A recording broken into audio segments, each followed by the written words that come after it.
Assalamu alaikum, salut, j'espère que tu vas bien. Il y a selon moi 3 moments dans l'année propices à faire le bilan de notre vie. Septembre, pour ceux qui sont à l'école ou qui reviennent de vacances, le mois de Ramadan, évidemment, et janvier, la nouvelle année. C'est selon le calendrier solaire, le calendrier grégorien qui est utilisé partout dans le monde.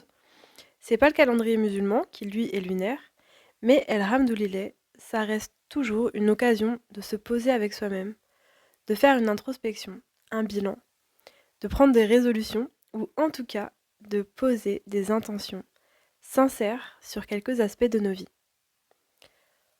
En général, ces aspects sont liés à la dunya. Tous les ans, on se fait des objectifs liés à cette dunya, à cette vie sur Terre. Les études, le travail, notre santé, nos relations, etc. Mais vient cette année, on intègre profondément dans notre chair, dans chacune de nos petites cellules, que le roi, le seigneur de cette dunya, c'est Allah. C'est lui qui a les clés de toutes les portes que l'on souhaiterait ouvrir. Les portes liées au travail, aux études, l'argent, la beauté, l'amour, tout, tout, tout, tout, tout. Et c'est également le seigneur de la vie d'après, évidemment. Sourate El-Fatiha, celle qu'on récite tous les jours. Louange à Allah, seigneur de l'univers, seigneur des mondes. Sourate 53, verset 25. À Dieu appartient à la fois l'au-delà et ce monde ici-bas. Alors viens, on le remercie pour tout ce qu'il nous offre déjà, car Dieu aime les reconnaissants. Sourate 2, verset 276. Et nous, on veut être aimés d'Allah. Alors viens, on se rapproche de lui et on vise l'excellence dans notre relation à notre Seigneur. J'ai entendu une phrase l'autre jour qui disait « Si Elon Musk, c'était un ami à toi ». Elon Musk ou une autre personnalité, si ça te parle un peu plus, personnalité en tout cas qui a beaucoup d'argent, beaucoup de compétences et beaucoup de pouvoir. Si cette personne était prête à t'apporter tout son soutien dans tes projets, toute son aide, est-ce qu'on ne serait pas un peu plus ambitieux, plus motivé, plus concentré, plus travailleur qu'on ne l'est? Est-ce qu'on ne se dirait pas, j'ai une énorme opportunité en connaissant cette personne et que cette personne me soutienne, alors je vais tout donner? Alors qu'en réalité, on a Allah qui est avec nous, Inch'Allah, le maître des mondes. Il est bien au-dessus de tout ce qu'on peut imaginer. Et il nous aime, il nous soutient.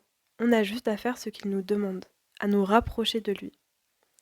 Si Elon Musk nous demandait de faire quelque chose en échange de son soutien indéfectible, je pense qu'on le ferait. Et on se rapprocherait de lui au maximum.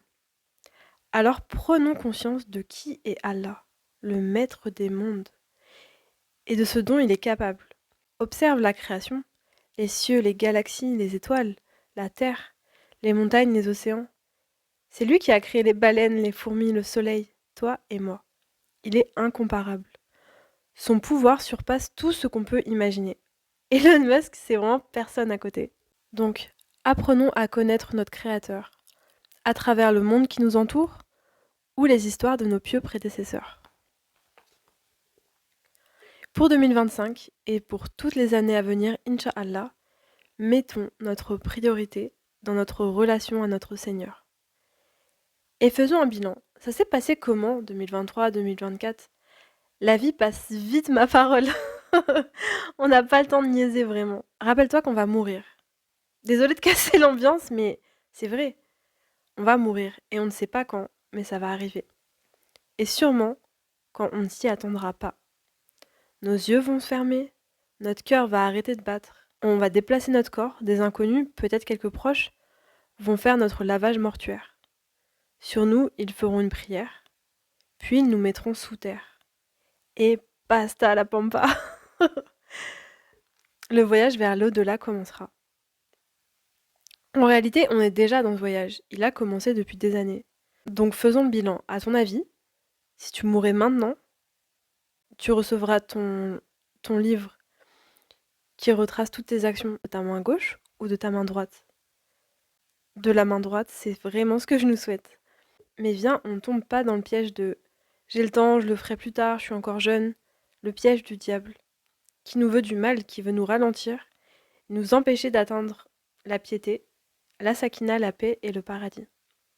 Donc aujourd'hui, en cette début d'année 2025, t'en es où dans ta relation à Allah? Qu'est-ce que tu dois changer? Qu'est-ce que tu dois arrêter? Des grands péchés? Des petits péchés? Du mauvais comportement? Regarde-toi vraiment sincèrement. Demande-lui de te donner la force d'arrêter. C'est lui le Tout-Puissant. Et qu'est-ce que tu peux améliorer? Ta prière peut-être? Sourate Mariam 19, versets 59 et 60. Puis leur succédèrent des générations qui délaissèrent la prière et suivirent leur passion. Ils se perdront bientôt, sauf celui qui se repent, croit et fait le bien. Est-ce que tu as été bien concentré cette année pendant tes prières? Est-ce que tu les fais avec plaisir, amour et délice? Ou est-ce que c'est une corvée? Est-ce qu'elles sont faites dans leur temps? Est-ce que ça te fait du bien? Tu ressens la paix et la proximité d'Allah quand tu pries? Fais le bilan et pose tes intentions pour améliorer tes prières.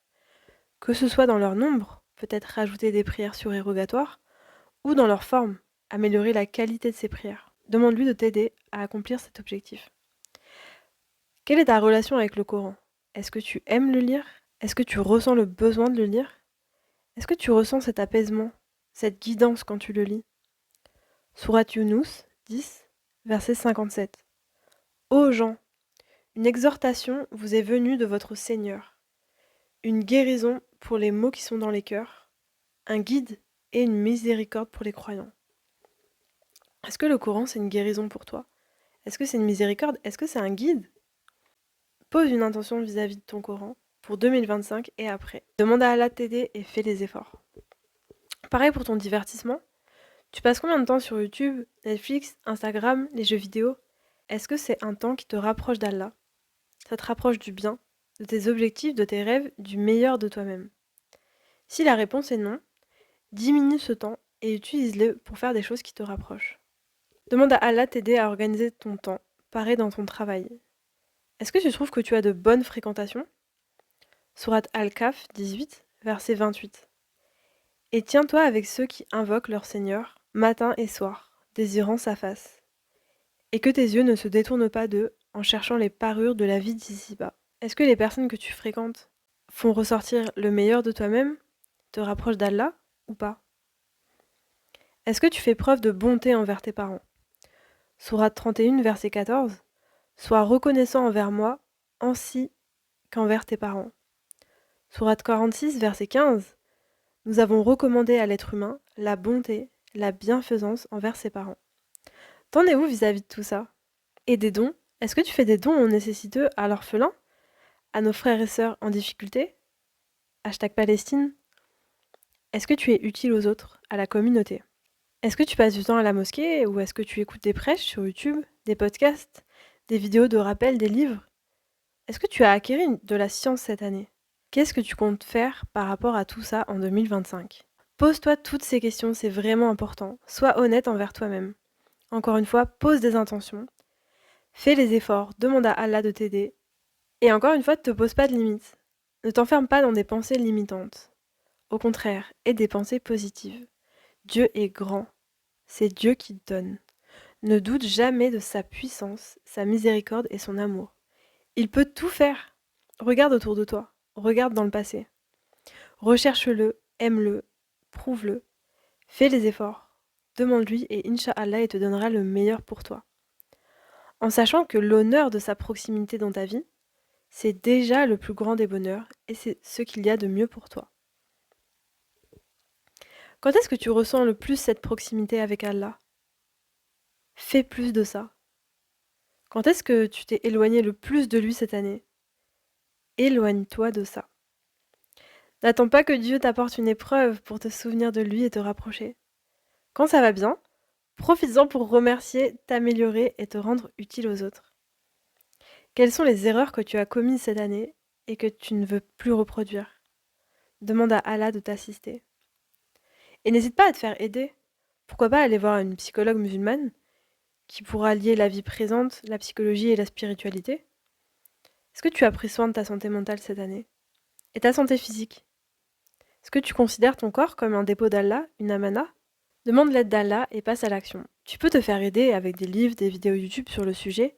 Tu peux également Demander l'aide à une nutritionniste, un coach, un naturopathe. Ça demande du temps tout ça, mais c'est ce qui est vraiment important. Est-ce que tu as pris soin de ta foi cette année? Parce que la mort approche, hein. Jour après jour, on se rapproche du jour où on va die. C'est une certitude. Alors profitons de la vie. Mais pas forcément profitons de la vie pour faire plein de bêtises en mode YOLO, on n'a qu'une vie. Non. Profitons de la vie vraiment. Profitons de la vie pour faire grandir notre foi, pour grandir, pour améliorer notre relation à Allah, pour devenir de meilleures personnes, pour nous-mêmes, nos parents, pour nos proches et les inconnus. Profitons de la vie pour faire des dons tant qu'on le peut encore, pour dire de belles paroles, adoucir la vie de quelqu'un d'autre, pour prouver à Allah qu'on est reconnaissant de tout ce qu'il nous offre, pour acquérir de la science, pour prendre soin de notre santé, pour Allah, pour nous-mêmes et pour ceux qui nous aiment. Profitons de la vie et utilisons notre temps pour ce qui compte vraiment. Profitons de la vie pour avoir aucun regret le jour de notre mort et être serein le jour du jugement dernier, car une chose est sûre, ça va arriver.